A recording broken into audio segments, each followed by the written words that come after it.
প্রিয় সুধী দর্শক, আজ 25শে আগস্ট রবিবার। আজ দক্ষিণবঙ্গের জুড়েই থাকছে ভারী বৃষ্টির সতর্কবার্তা। ইতিমধ্যে নিম্নচাপ প্রবেশ করতে শুরু করেছে দক্ষিণবঙ্গে। বাংলাদেশে বন্যার আরও ভয়াবহ পরিস্থিতি হওয়ার সম্ভাবনা রয়েছে। আগামী দুদিন অতি ভারী বৃষ্টিতে ভাসতে পারে আমাদের দক্ষিণবঙ্গ এবং বাংলাদেশ। আমাদের ভারতবর্ষের বিভিন্ন অঞ্চলে থাকছে ভারী বৃষ্টির সতর্কবার্তা। ভোপাল, ইন্দোর, আহমেদাবাদ, উদয়পুর, কোটা, সুরাট, জলগাঁও, নাসিক, মুম্বাই, আহমেদাবাদ এইসব অঞ্চলে কিন্তু প্রবল বৃষ্টি হওয়ার সতর্কবার্তা জারি করেছে আলিপুর আবহাওয়া দপ্তর এবং ভারতীয় মৌসুম ভবন। তো সুপ্রিয় বন্ধুরা, আজকের আবহাওয়া কেমন থাকবে, আজকে কোথায় সব থেকে প্রবল বৃষ্টি হবে, কোথায় কোথায় বজ্রবিদ্যুৎ সহ বৃষ্টি হবে, আগামী 3 দিন কোথায় বৃষ্টির সতর্কবার্তা থাকছে, কোন কোন জেলাতে কেমন বৃষ্টি হবে, সব কিছুই থাকবে আমার এই প্রতিবেদনে। অবশ্যই আপনারা চ্যানেলটিকে সাবস্ক্রাইব করে ভিডিওটাকে সম্পূর্ণ দেখার চেষ্টা করবেন। অবশ্যই আপনাদের জেলার আবহাওয়ার পরিস্থিতি আমাদের ভিডিওর কমেন্ট বক্সে লিখে জানাবেন। তো সুপ্রিয় শ্রোতা দর্শক, আমরা এই মুহূর্তে চলে আসব আবহাওয়ার আপডেটে, কোথায় কেমন বৃষ্টি হওয়ার সম্ভাবনা রয়েছে এবং এখন কোথায় কোথায় বৃষ্টি হচ্ছে। চলুন এক নজরে আমরা রেডারে দেখে নিই। আমরা রেডারে দেখতে পাচ্ছি নিম্নবর্ত বা নিম্নচাপ বা লঘুচাপ যেটা আপনারা বলেন, সেটা হচ্ছে পিরোজপুর, জিংনগর, মোগলা, শ্রীকান্তপুর, খুলনা, কাগিপাড়া, গোপীনাথপুর, যশোর, বরিশাল, ভোলা, লালমোহন, তারপরে হচ্ছে কলাপাড়া, এইসব অঞ্চলে যেরকম বন্যার পরিস্থিতি ছিল, এই যে নিম্নচাপ সেটা কিন্তু আস্তে আস্তে আমাদের দক্ষিণবঙ্গে প্রবেশ করছে। দেখুন, দক্ষিণবঙ্গের কিছু অংশে বৃষ্টি হচ্ছে।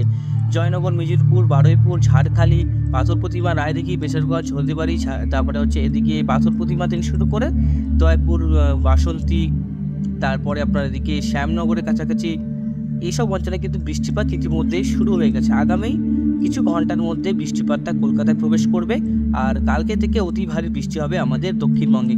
অতি ভারী এখন বৃষ্টি হচ্ছে মোংলা, মাথাবিরিয়া, আর হচ্ছে পিরোজপুর, জলকোটা, টাঙ্গিপাড়া আর ভোলা, এসব অঞ্চলে কিন্তু দেখুন বাংলাদেশের যে বন্যার পরিস্থিতি আরও বিপজ্জনক হচ্ছে। নদী একতলা ঘর পর্যন্ত নদীর জল, সেখানে কিন্তু আবারও এই যে কন্টিনিউ বৃষ্টিপাত হচ্ছে নিম্নচাপে, সেখানে কিন্তু জল আরও বেড়ে যাবে, জল কিন্তু আবারও ছাড়বে। এবার কিন্তু বিপদসীমার যেরকম উপর দিয়ে গেছিলো আরও বিপদসীমার উপর দিয়ে যাবে। কি বলবো, মানে এতটাই জল যেখানে মানুষ থাকতে পারছে না, গাছের তলায় শেল্টার নিয়ে আছে। তো যারা দেখছেন বাংলাদেশ থেকে তারা কিন্তু অবশ্যই সতর্ক থাকুন। আর সেখানকার অবস্থা কিন্তু অনেকটাই খারাপ আমি দেখতে পাচ্ছি, আরও খারাপ হচ্ছে। আমি যেটা স্যাটেলাইট চিত্রতে দেখতে পাচ্ছি, বাংলাদেশে কন্টিনিউভাবে বৃষ্টিপাতটা সেটা আস্তে আস্তে কিন্তু সরছে দক্ষিণবঙ্গের দিকে। আস্তে আস্তে যখন দক্ষিণবঙ্গের দিকে সরবে তখন বৃষ্টিপাতটা আমাদের দক্ষিণবঙ্গে বাড়বে। তাছাড়া আমাদের রাজ্যেতে সেরকম বৃষ্টিপাত কোথাও হচ্ছে না এখন পর্যন্ত। আমাদের বৃষ্টিপাতটা হচ্ছে শুধু কলকাতা আশেপাশের অঞ্চলে এবং উপকূলবর্তী এলাকায়, এবং কলকাতায় কালকে লাল সতর্কবার্তা জারি হওয়ার সম্ভাবনা রয়েছে। তো সুপ্রিয় বন্ধুরা, আমরা এই মুহূর্তের আপডেটে দেখলাম বৃষ্টিপাত এখানে হচ্ছে, রেডারও দেখলেও বুঝতে পারবো বৃষ্টিপাত এখানে হচ্ছে। দক্ষিণবঙ্গে ক্রমশ মেঘলা আকাশ রয়েছে। শান্তিপুর, চন্দননগর, পান্ডুয়া, চাকদা, বগরানে এবং খড়দায় কলকাতাতে মেঘলা আকাশ। আরামবাগ, কোলাঘাট, উলুবেড়িয়া, বালিচক, খড়গপুর, এদিকে উত্তর 24 পরগনা, দক্ষিণ 24 পরগনা, পূর্ব মেদিনীপুর, পশ্চিম মেদিনীপুর সমস্ত অঞ্চলে মেঘলা আকাশ। কিন্তু বাঁকুড়া এবং পুরুলিয়াতে রোদ আছে এবং রোদ উঠেছে, সেখানেও কিন্তু বৃষ্টিপাত বাড়বে আস্তে আস্তে। এই নিম্নচাপ অনেকটা ভারী আকারের নিম্নচাপ প্রবেশ করবে আস্তে আস্তে, সেখান থেকে বৃষ্টিপাতটা হবে। বুঝতে পারছেন, বৃষ্টিপাতের কিন্তু অনেক অংশে বৃষ্টিপাতটা বাড়বে। তো সুপ্রিয় বন্ধুরা, অবশ্যই আপনারা কিন্তু সাবধান থাকবেন, সতর্ক থাকবেন। আমরা যদি রেন অ্যান্ড থান্ডারস্টর্মে যাই তাহলে বুঝতে পারবো আবহাওয়ার পরিস্থিতি কেমন থাকবে। আজ দুপুর থেকেই বৃষ্টিপাত বাড়বে দক্ষিণবঙ্গের জেলাগুলোতে, এবং পূর্ব মেদিনীপুরে বৃষ্টি থাকবে। আর চন্দ্রকোনা, কোতুলপুর, বিষ্ণুপুর, আরামবাগ, সোনামুখী, বাঁকুড়া, বর্ধমানেও বৃষ্টি থাকবে। যে কলকাতাতেও বৃষ্টি থাকবে। যশোর, সিলেট, ময়মনসিংহেও বৃষ্টি থাকবে। তারপরে বৃষ্টিটা 26 তারিখ নাগাদ আরও বাড়বে। 26 তারিখ নাগাদ বৃষ্টিটা আরও বাড়বে, কারণ বলছি 26 তারিখ রেড অ্যালার্ট জারি হতে পারে দক্ষিণবঙ্গের একাধিক জেলাতে বৃষ্টি কিন্তু হবে।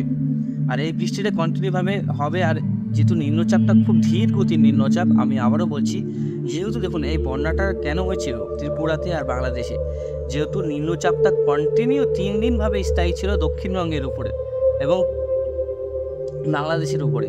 মেন অংশটা বাংলাদেশের উপরে ছিল আর দক্ষিণবঙ্গে কিছুটা অংশ ছিল। তাহলে বৃষ্টিপাতটা মূলত বাংলাদেশের উপরে সব থেকে বেশি হয়েছিল এবং দক্ষিণবঙ্গে কম, মোটামুটি বৃষ্টি মাঝারি টাইপের হয়েছিল। আর এদিকে আমরা দেখতে পাচ্ছি 26-27 তারিখেও কিন্তু বৃষ্টিপাত আছে দক্ষিণবঙ্গে। আমি জেলাগুলোর নাম বলছিলাম, দক্ষিণবঙ্গে জুড়েই বৃষ্টিপাত থাকবে, নিম্নচাপ প্রবেশ করবে এবং আগামী একটা ভারী নিম্নচাপ আসছে, সেটা কিন্তু 28 তারিখের পর থেকে একটা ভারী বড় একটা নিম্নচাপ আসছে। সেখান থেকে কিন্তু কোনো ঘূর্ণিঝড় হবে না, একটু ঘূর্ণিঝড়ের মতনই দেখতে। আর এখানে জারি হচ্ছে লাল সতর্কবার্তা, মুম্বাই, সুরাট, উদয়পুর, কোটা, জামশেদপুরের কাছাকাছি লাল সতর্কবার্তা জারি হচ্ছে। আগে নিম্নচাপটা এখন কিন্তু ক্রস করছে, আমাদের ভারতবর্ষ থেকে ক্রস করবে 27 তারিখ পর ক্রস করবে। তাহলে বুঝতে পারছেন কতটা ধীর গতির নিম্নচাপ শক্তি বাড়িয়ে সে আরব সাগরে প্রবেশ করবে। আবার যেটা বঙ্গোপসাগরে তৈরি হয়েছিল, যেটা গোটা ভারতবর্ষের উপর দিয়ে নিম্নচাপটা প্রবেশ করে, সেটা কিন্তু এখন আরব সাগরে যাচ্ছে। তখন কতটা শক্তিশালী নিম্নচাপ হচ্ছে, এই নিম্নচাপের কিন্তু এখন আকার আকৃতি এবং কিছু বোঝাই যায় না। আমরা এদিকে 29 তারিখও দেখতে পাচ্ছি বৃষ্টিপাত হবে। আর এই যে নিম্নচাপ, সেটা কিন্তু এখানে ঘনাবে। আর নিম্নচাপের আকৃতিটা আপনারা এখানে বুঝতে পারবেন। তাহলে একদম ঘূর্ণিঝড়ের মতন আকৃতি থাকবে, কিন্তু এটা ঘূর্ণিঝড় হবে না, যেহেতু সেই শক্তি অর্জন, ঘূর্ণিঝড় হতে গেলে সেই শক্তি লাগে, সেই শক্তি কিন্তু সে অর্জন করতে পারবে না। দেখুন এই যে ঘূর্ণবর্ত লঘুচাপ, এটা সরাসরি যেটা আনুমানিক রেডার সিস্টেম যেটা আমরা দেখতে পাচ্ছি ফিউচার আপডেট, সেটা দেখাচ্ছে ভুবনেশ্বর এবং বিশাখাপত্তনমে হওয়ার সম্ভাবনা আছে। আর এদিকে দেখছেন এই যে একটা ঘূর্ণিঝড়ের মতন একটা, যে করাচির আর আমাদের ভারতবর্ষের উপকূলবর্তী আহমেদাবাদ এলাকায় একটা যে ঘূর্ণবর্ত বা ঘূর্ণিঝড়ের আকারে রূপ নিয়েছে, সেটা কিন্তু ঘূর্ণিঝড় হবে না। আমি আবারও বলছি, ঘূর্ণিঝড় হলে অবশ্যই জানতে পারবেন। আর নিম্নচাপটা ঠিক এই জায়গায় অবস্থান করছে। দেখুন এই যে নিম্নচাপ, সেটা কিন্তু 30 তারিখ পর্যন্ত ভালো একটা আকার রূপ নিয়ে নেবে। 31 তারিখে নিম্নচাপটা দেখুন আমাদের বঙ্গোপসাগরে ঠিক কলকাতার মাঝ বরাবর উত্তর বঙ্গোপসাগরে সে রূপ নিচ্ছে, তার চোখ তৈরি হচ্ছে। আস্তে আস্তে সে নিম্নচাপ কিন্তু ভারী হবে, অতি ভারী হবে। তারপরে কিন্তু বৃষ্টিপাত হবে ভুবনেশ্বর উপকূলে। ভুবনেশ্বরে কিন্তু বৃষ্টিপাত বাড়বে, যেটা আমরা দেখতে পাচ্ছি রেডার সিস্টেমে। আমরা বৃষ্টিপাতটা দেখিনি, কমসে কম আমরা 30-31 তারিখে কিন্তু বৃষ্টিপাতটা ভালোই পাচ্ছি, যখন বৃষ্টিপাতটা শুরু হবে। আর যেহেতু নিম্নচাপটা ভুবনেশ্বরে উড়িষ্যার দিকে চলে যাচ্ছে, এর প্রভাবে কিন্তু দক্ষিণবঙ্গে সেভাবে এই নিম্নচাপের প্রভাবে বৃষ্টিপাতের সম্ভাবনা কম। যেহেতু এখন দিক বা যেটা হচ্ছে নিম্নচাপের ল্যান্ডফল যেটাকে বলি আমরা, যে স্থানটা, সেখান থেকে কিন্তু একটু এদিকেও হতে পারে। আর যদি কলকাতার দিকে হয়, তাহলে কিন্তু বৃষ্টিটা কলকাতার দিকেই সব থেকে বেশি হবে। আর নিম্নচাপের হাওয়াটা কলকাতার উপর দিয়েই বইবে, কিন্তু মেন বৃষ্টিটা আপনার ভুবনেশ্বর এবং উড়িষ্যায় পাবে বৃষ্টিপাতটা। তো বুঝতে পারছেন লঘুচাপ সৃষ্টি হবে, লঘুচাপের প্রভাবে কিন্তু আবারও বৃষ্টিপাত হবে। এই লঘুচাপ যেটা সৃষ্টি হবে, সেটা কিন্তু 29 তারিখের মধ্যে লঘুচাপটা সৃষ্টি হবে। এবং এই নিম্নচাপ এবং লঘুচাপ যেটাই বলুন কেন, এই লঘুচাপ কিন্তু এই দুটো নিম্নচাপের থেকে শক্তি বেশি, কিন্তু জলীয় বাষ্প কম। এভাবে বৃষ্টিপাতটা কম, কিন্তু হাওয়ার দাপটটা বেশি থাকবে। এটা মনে রাখবেন, হাওয়ার যে গাস্টিং থাকবে, সেটা কিন্তু প্রায় 40-50 কিলোমিটারের কাছাকাছি হাওয়া থাকতে পারে। তো এখন আমরা কোথায় কোথায় সতর্কবার্তা দেওয়া আছে আইনডি তরফ থেকে, সেটা আমরা দেখে নেব কোন কোন জেলায় সতর্কবার্তা দেওয়া আছে। দেখুন আজকে কিন্তু আমাদের দক্ষিণবঙ্গে জারি হয়েছে কমলা এবং হলুদ সতর্কবার্তা। তাহলে বুঝতে পারছেন আমাদের দক্ষিণবঙ্গে কোন কোন জেলায় বৃষ্টিপাত হবে সবথেকে বেশি। কলকাতা, বারুইপুর, খড়দা, জয়নগর, বিজেপুর, হাবড়া, বগুড়া, চন্দননগর, চাকদা, বালিচক, ডায়মন্ড হারবার, মহিষাদলেও কমলা সতর্কবার্তা, হেভি রেনফল দেওয়া আছে। এদিকে হচ্ছে বালিচক থেকে শুরু করে আমাদের গোয়ালতর, চন্দ্রকোনা পর্যন্ত কমলা সতর্কবার্তা দেওয়া আছে। এদিকে বিষ্ণুপুর, বাঁকুড়া, দুর্গাপুর, পুরুলিয়া এবং বাঁকুড়াতে হলুদ সতর্কবার্তা। আর উত্তর 24 পরগনা, দক্ষিণ 24 পরগনা এবং পূর্ব মেদিনীপুর, পশ্চিম মেদিনীপুরে থাকছে কমলা সতর্কবার্তা। হাওড়া, হুগলিতে থাকছে কমলা সতর্কবার্তা। এখানে লেখা আছে হেভি রেনফল আইসোলেটেড প্লেস উত্তর 24 পরগনা, পশ্চিম মেদিনীপুর, পূর্ব Medinipur, south 24 Pargana next 20 hours from today 24/8/22 impact reduction visibility during intense spell of rain। এখানে দেখা যাচ্ছে মেদিনীপুর, সাউথ 24 পরগনা, দক্ষিণ 24 পরগনা ও পূর্ব মেদিনীপুরেও কিন্তু কমলা সতর্কবার্তা দেওয়া আছে, হেভি রেনফল হবে। বাংলাদেশেও কিন্তু কমলা সতর্কবার্তা দেওয়া আছে। অবশ্যই আপনারা সাবধান থাকবেন, সতর্ক থাকবেন। আর রেড অ্যালার্ট জারি হচ্ছে কোথায়, আপনারা এদিকে দেখুন উদয়পুর, সুরাট, নাসিকের এদিকে কিন্তু রেড অ্যালার্ট জারি হচ্ছে। যেটা আমরা বৃষ্টিপাতটা দেখবো মূলত আজকে বৃষ্টিপাতটা হবে, যেটা দেখলাম কলকাতা এবং তার পার্শ্ববর্তী অঞ্চলে কিন্তু ভারী থেকে অতি ভারী বৃষ্টি থাকার সম্ভাবনা রয়ে গেছে। যেটা আমরা স্যাটেলাইটে দেখলাম নিম্নচাপ আস্তে আস্তে প্রবেশ করছে, নিম্নচাপ প্রবেশ করার প্রভাবে কিন্তু দক্ষিণবঙ্গে আজ বিকেলের পর থেকে কিন্তু বৃষ্টিপাতটা বেড়ে যাবে দেখুন সমস্ত জেলাগুলোতে। কলকাতাতে কিন্তু ভারী বৃষ্টি আমরা লক্ষ্য করতে পারছি বিভিন্ন অঞ্চলে, কলকাতা সহ দক্ষিণবঙ্গে, তারপরে এদিকে উত্তরবঙ্গেও ভারী বৃষ্টি আমরা লক্ষ্য করতে পারছি।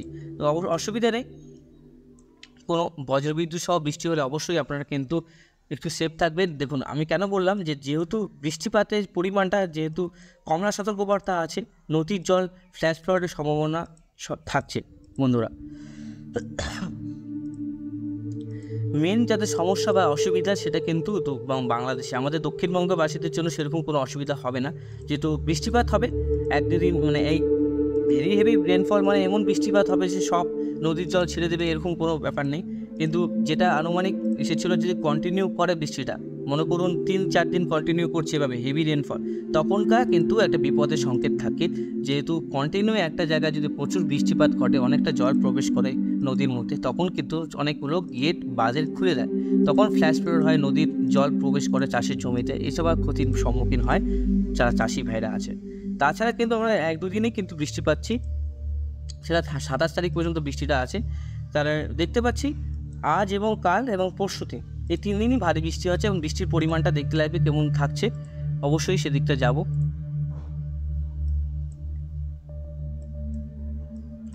এদিকে নিম্নচাপ কিন্তু অনেকটা শক্তিশালী, যেটা বললাম আগে, নিম্নচাপ যেটা বন্যা ঘটেছিল বাংলাদেশে সেটা কিন্তু অনেকটাই শক্তিশালী। আজকের বৃষ্টির পরিমাণটা দেখে নিই একটু এক্সট্রিম ফরকাস্টে আছে, তাহলে দেখতে পারবেন আজকের রেন কিন্তু অনেকটাই হবে দক্ষিণবঙ্গে। আজকে কলকাতা, চন্দননগর থেকে খুলনা, ফরিদপুর, বরিশাল, মতিহাট, ফরিদগঞ্জ, লালমোহন সমস্ত অঞ্চলে বৃষ্টিপাত থাকবে। কাল 26 তারিখ, কালকে বৃষ্টিপাতের পরিমাণ আরও বাড়বে, 27 তারিখেও বাড়বে। কিন্তু 27 তারিখ থেকে উত্তরবঙ্গে বাড়বে হচ্ছে গরম এবং হিউমিডিটি। এমনি উত্তরবঙ্গের দিকে প্রচণ্ড গরম হচ্ছে 28 তারিখ,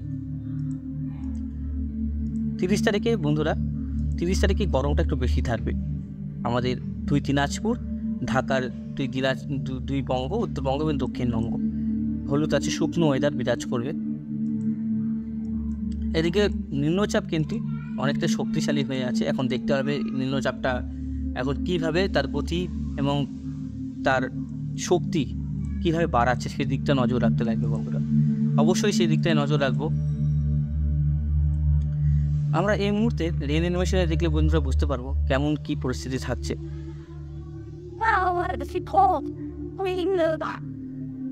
25 তারিখ থেকে আমরা যদি দেখি একদম 28 তারিখ পর্যন্ত, তাহলে কিন্তু বৃষ্টিপাত ভালোই আছে। 30 তারিখ পর্যন্ত বৃষ্টিপাত মোটামুটি ভালোই থাকার সম্ভাবনা রয়েছে। 3 তারিখ পর্যন্ত বৃষ্টিপাতটা প্রায় 130-40 মিলিমিটার হওয়ার সম্ভাবনা রয়েছে। উত্তরবঙ্গ বৃষ্টি কম, আস্তে আস্তে কিন্তু বর্ষার বিদায় হবে, এই মাসেই বর্ষার বিদায়।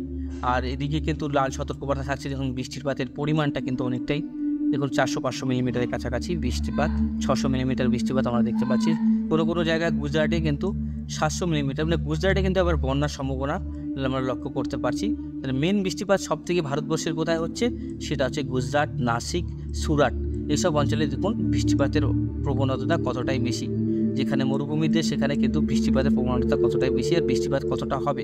আর আমাদের দক্ষিণবঙ্গে বৃষ্টিপাত হবে, দক্ষিণবঙ্গে আগামী এই 2 দিন আর 3 দিন ধরুন বৃষ্টিপাতটা হবে, তারপরে আস্তে আস্তে বৃষ্টিপাতটা কমতে শুরু করবে। তো এটাই হচ্ছে আজকের ওয়েদার আপডেট। আপনারা বুঝতে অসুবিধা হলে, কোনো কিছু ভুল হলে অবশ্যই ক্ষমা করবেন। আর একটু অন্যরকম হয়ে গেল আজকের আপডেটটা, অবশ্যই বুঝতে পারবেন শরীরটা ভালো না, এর জন্যই যত হোক যেভাবে হোক আমরা আপডেটটা দিই, প্রতিনিয়ত সঠিক আপডেট দেওয়ার চেষ্টা করি। আবহাওয়া পরিবর্তনশীল, অবশ্যই পরিবর্তন আসলে জানতে পারবেন। আর কোনো সময় পরিবর্তন আসলে বুঝতেও পারবেন যে অনেক কেউ বলে যে দাদা বললেন তো বৃষ্টি হলো না, অনেক সময় কী হয় পরিবর্তন হয়ে যায়, কিন্তু আমার অ্যাপ্রক্স 50% উপরেই আমার ওয়েদার আপডেট মিলে যায়। তো অবশ্যই সেদিকটায় আপনারা নজর রাখবেন, প্রতিনিয়ত কিন্তু আমি সঠিক আপডেট দেওয়ার চেষ্টা করবেন। আজকেই কিন্তু যেটা আপডেটটা আছে, আজকে দক্ষিণবঙ্গ জুড়ে ভারী বৃষ্টি থাকবে, আর ভারী বৃষ্টিটা ক্রমাগত যত সময় যাবে, আজকে 25 তারিখ, এখন যেটা 10টা বাজে বা 10:30 বাজে, তখন এই আপডেট থেকে ধরুন 3 ঘন্টা পরের মধ্যে কিন্তু ভারী বৃষ্টি শুরু হয়ে যাবে। আপনারা সাবধান থাকবেন, যারা বজ্রবিদ্যুৎ থেকে ভয় পায় তারা অবশ্যই কিন্তু নির্দিষ্ট সঠিক স্থানে থাকার চেষ্টা করবে।